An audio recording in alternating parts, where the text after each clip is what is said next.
النور لاح النور لاح لما حضرنا أبا زهراء.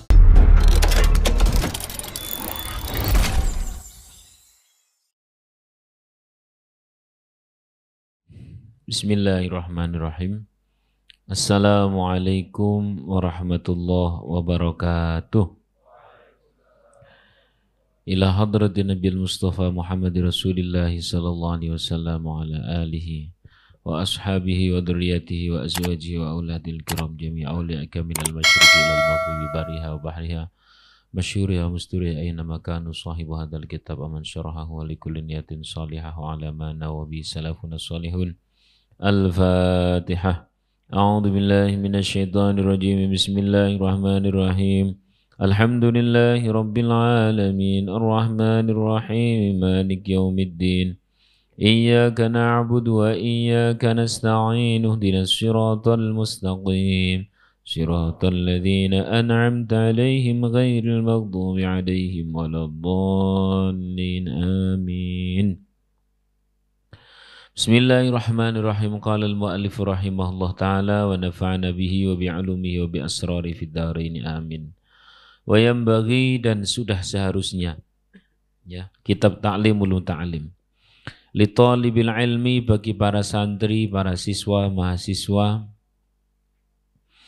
atau siapapun itu yang menginginkan ilmu manfaat dunia akhirat yang bisa mengawal keselamatan akhirat dan kesuksesannya dari dunia hingga akhirat. Allah yajlisa qariban minal ustadi, untuk tidak terlampau dekat duduknya dengan para guru. Indas sabqi, pada saat ngaji. Bi ghairi daruratin, kecuali tanpa darurat atau kecuali tanpa diingini oleh sang guru. Bal yambaghi, sudah seharusnya ayyakuna bainahu wa bainal ustadi, antara guru dan murid itu qadrul qausi, ya sekitar paling dekat itu satu busur anak panah.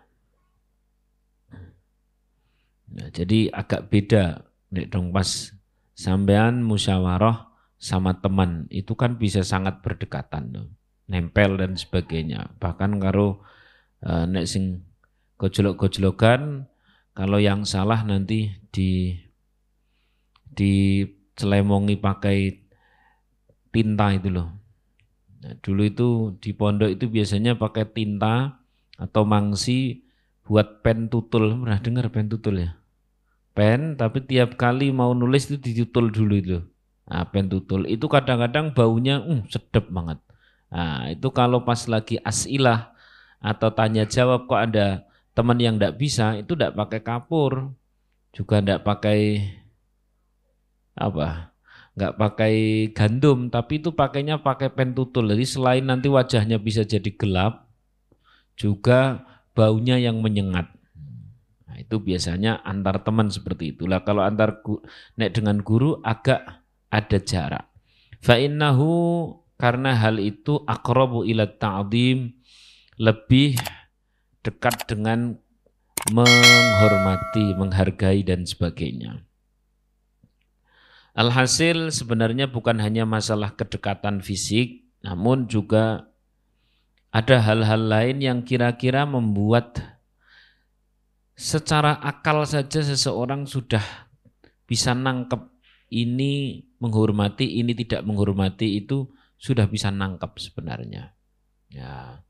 Jadi tinggal diri kita melakukannya itu seperti apa. Ada orang yang ketika ada guru atau orang sepuh lewat, dia lewat di depan guru atau di depan orang sepuh, itu tentu akan ada bedanya dengan lewat di depan teman. Ada yang pakai begini, ada yang pakai begini. Nah, itu kan terjemahan zahir. Tapi pastinya berbeda. Shallallahu alaihi Nabi Muhammad.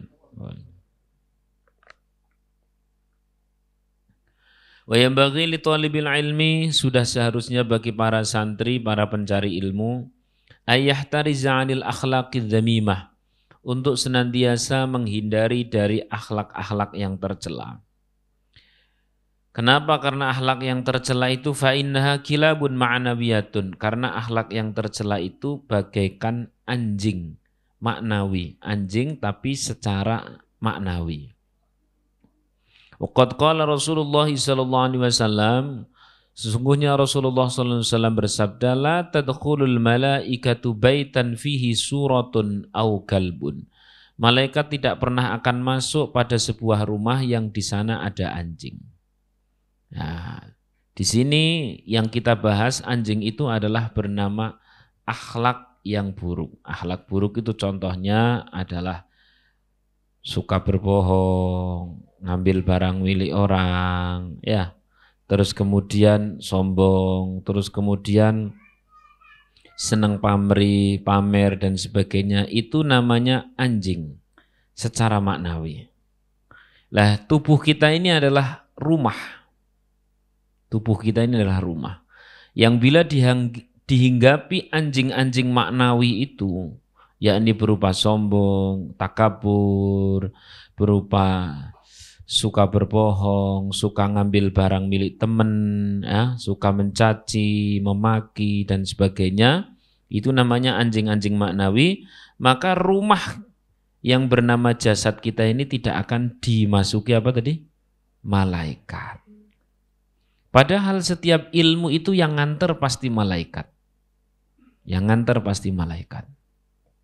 Sehingga orang tersebut, orang yang akhlaknya buruk itu sulit mendapatkan ilmu-ilmu. Ya, kalau toh dapat ilmu, pasti ilmu itu bukan ilmu yang manfaat, tapi ilmu yang madarat. Tapi ilmunya ilmu agama, mau itu ilmu umum atau ilmu agama, kalau yang namanya madarat, maka justru dengan ilmu itulah dia nanti akan sengsara. Justru dengan ilmu itulah nanti dia akan menjadi orang yang tidak selamat dunia akhirat. Wa innama yata'allamul insanu biwasitatil malaki. Mau tidak mau yang namanya orang itu belajar mendapatkan ilmu itu pasti pengantarnya adalah malaikat. Wal akhlaqu dzamimatu tu'rafu fi kitabil akhlaqi wa kitabuna hadza la yahtamilu bainaha khususan anit takabbur. Ya. Sementara yang namanya akhlak buruk tadi itu bagaikan anjing, maka malaikat yang mau nganter ilmu jadi tidak bisa. Sampean kok ngapal ke Quran tapi di waktu yang sama sampean itu seneng mencuri atau seneng makai barangnya temen tapi tidak izin dan sebagainya, itu masuknya hafalan itu terlampau sulit. Lebih parah lagi menyakiti hati guru. Mau masukkan ilmu terlampau sulit. Tapi kok bisa hafal? Hafalnya nanti ini pasti menjadi madharat di masa mendatang. Karena al-ilmu itu ma'al khosyah. Ilmu itu pasti harus disertai kebaikan hati. Nah, al-ilmu ma'al khosyati laka wa illa fa'alaika. Ilmu bila disertai dengan ketaatan, kebaikan hati, ya, akhlak yang baik, maka ilmu itu pasti akan bermanfaat untukmu. Tapi bila ilmu tidak disertai kebaikan-kebaikan seperti itu, fa'alaika, ilmu itu pasti akan membahayaimu. Membahayaimu. Maka jadilah ada orang pinter yang keblinger. Orang pinter yang lebih sulit untuk menjadi benar. Kadang-kadang malah lebih mudah orang bodoh menjadi benar. Tapi kalau pinter kadang-kadang malah sulit. Kenapa? Sudah ngerti cara minteri. Nah, kurang lebih seperti itu. Kenapa? Karena ilmunya bukan bermanfaat melainkan madharat. Dari mana itu hasilnya? Mungkin pas belajar dia disertai dengan akhlak-akhlak yang buruk. Jadi ini bom waktu, Mas, bom waktu. Na'udzubillahi min dzalik. Khususan anit takabur, lebih parah lagi adalah terkait masalah takabur. Terkait masalah takabur. Saya sendiri punya banyak teman-teman yang hari ini itu hasil dan ada yang tidak berhasil. Yang tidak berhasil pun karena kita sama-sama pengen berhasil, pengen muhasabah, jadi saling introspeksi. Autokritik antar teman-teman dulu yang sesama mondok. Kata Pak Kiai, yang kami pegang itu satu hal yang sangat simpel. Jadi santri itu prihatin, tapi kalau santri jadi pasti mulia. Jadi santri prihatin, santri jadi pasti mulia. Lah kok ada yang tidak mulia? Ya cross check dari belakang. Ternyata begitu cross check dari belakang dia punya riwayat-riwayat yang kurang baik, entah itu dengan teman, entah itu dengan guru, entah itu dengan pihak pondok. Wis pokoknya ada. Nah, karena setiap yang dilakukan adalah bagaikan sebuah benih yang ditanam. Satu ketika apa yang hari ini dipanen itu pasti tanaman di masa lalu. Jadi tidak usah menyalahkan siapapun. Nah, Shallallahu alaihi Nabi Muhammad. Sesimpel itu. Sampai ada satu slogan yang paling gampang di pesantren itu, kuncinya satu, mau pindah atau mau boyong adalah ridhonya guru. Ridhonya guru. Jangan sebagai para wali santri besok kalau sudah mulai saatnya memindahkan anak, jangan sampai kayak ngambil kucing asal diambil gitu dong. Ini harus pakai izin karena masuknya kulon nuwun, pulangnya juga pamitan harus begitu. Walaupun ada kasus satu hal atau dua hal, itu hal biasa. Karena pesantren itu adalah buatan manusia, sementara manusia itu pasti ada kurangnya, maka buatan manusia pasti ada kurangnya. Kecuali kalau zaman masuk ke ciptaan Allah bernama surga, lah itu tidak ada kurangnya. Tapi syaratnya satu, mati dulu. Ya, sebagaimana hari ini jangan terlampau suka melihat keburukan orang lain, organisasi orang lain. Kenapa?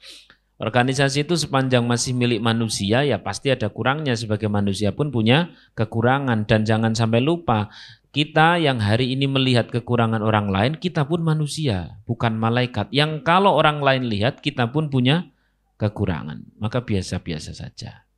Cetra wela-wela.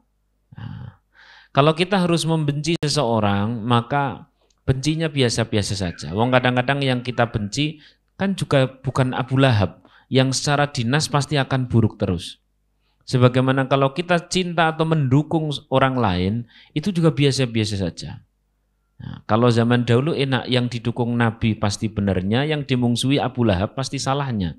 Lah kalau hari ini mau dukung apa ya bukan Nabi pasti punya salah, mau benci siapa ya juga bukan Abu Lahab, dia juga pasti punya benar. Wis akhirnya apa? Wis biasa-biasa mawon. Tinggal ngopi sallallahu Nabi Muhammad.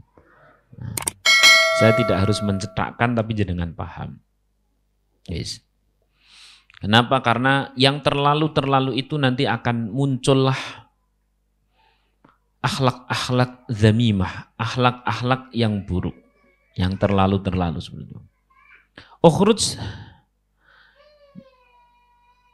keluarlah engkau min sifati basyariyatik, dari kebiasaan sifat basyariahmu.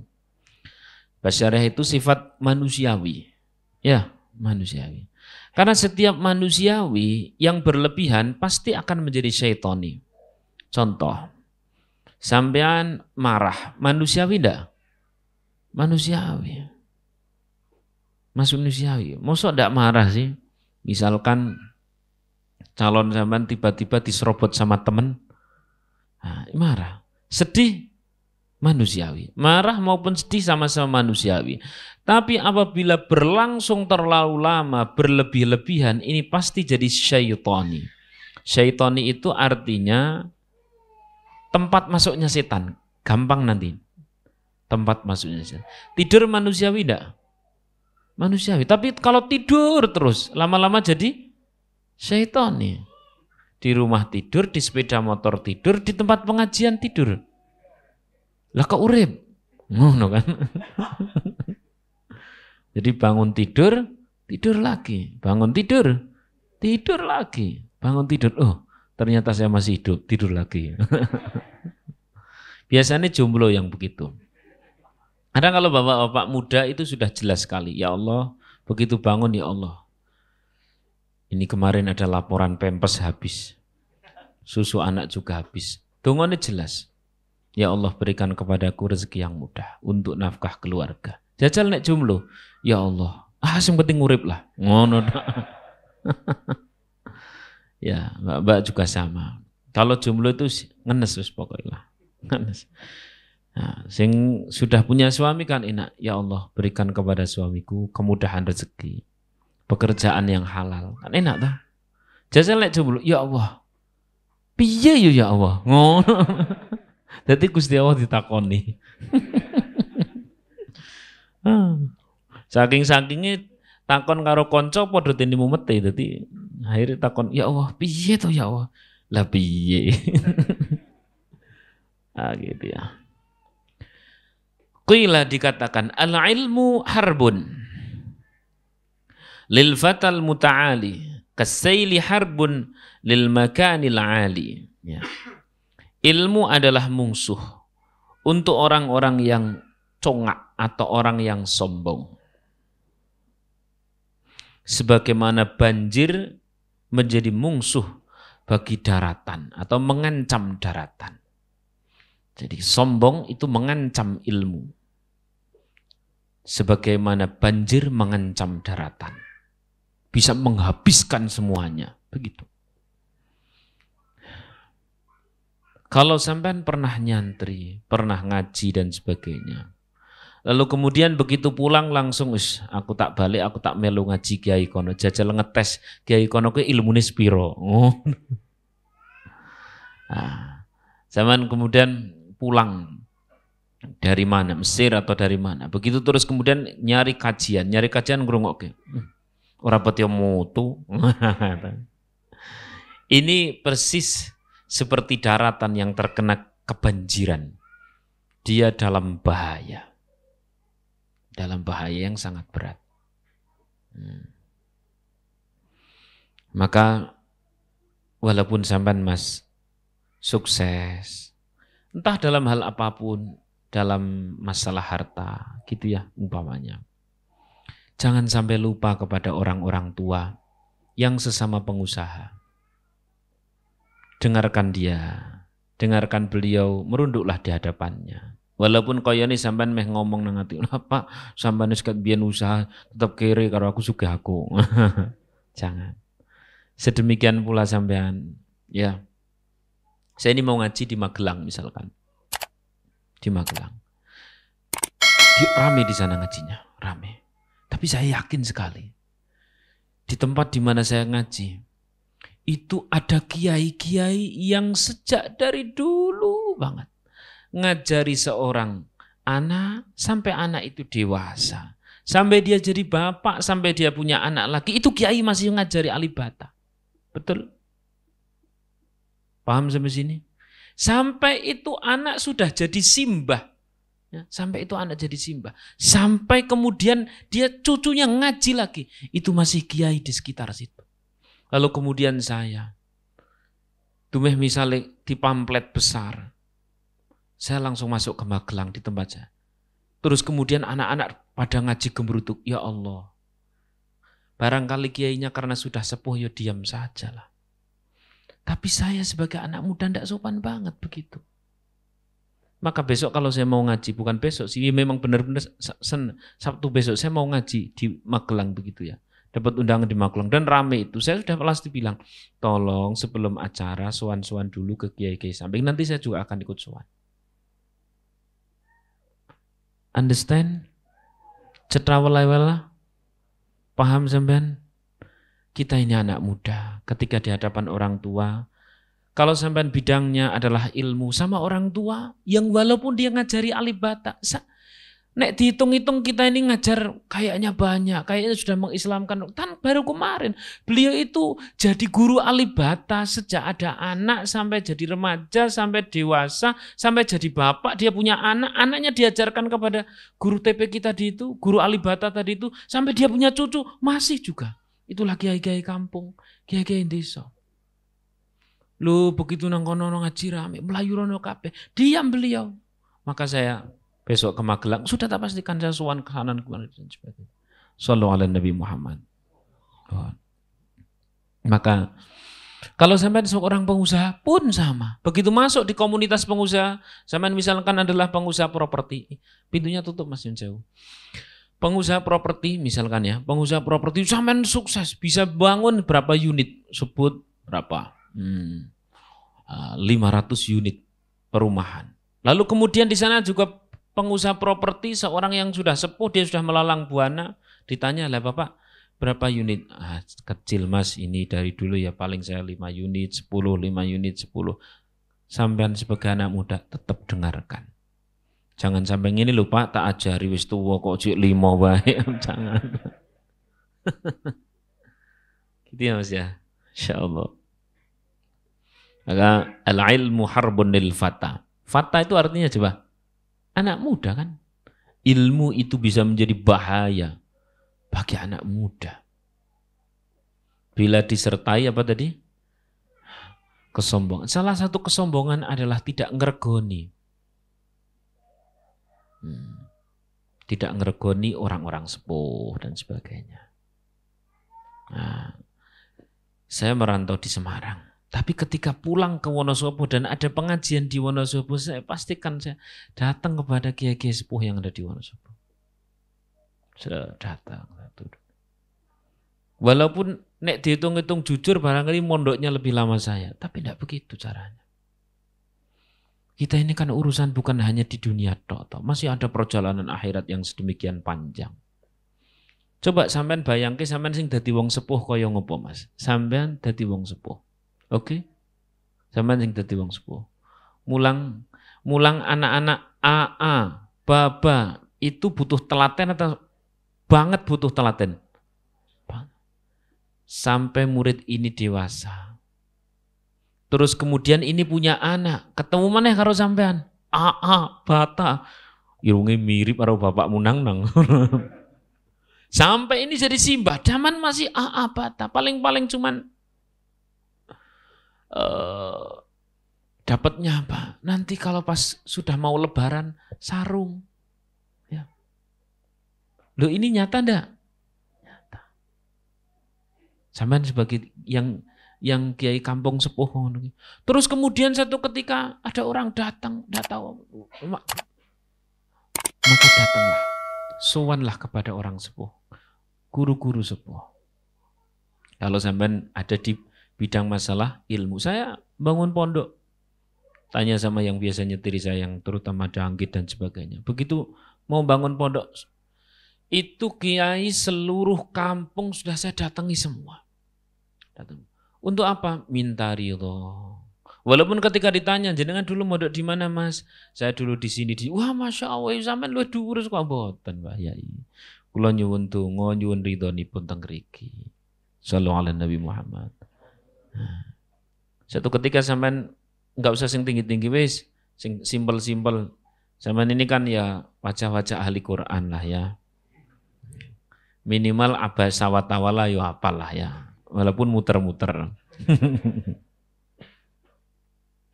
Satu ketika sebagai perantauan masuk di sebuah perumahan, ya, masuk di sebuah perumahan. Kan ketok wajah zaman kan ketok bisa ngimami lah ya. Terus didorong menjadi imam. Boleh kala itu.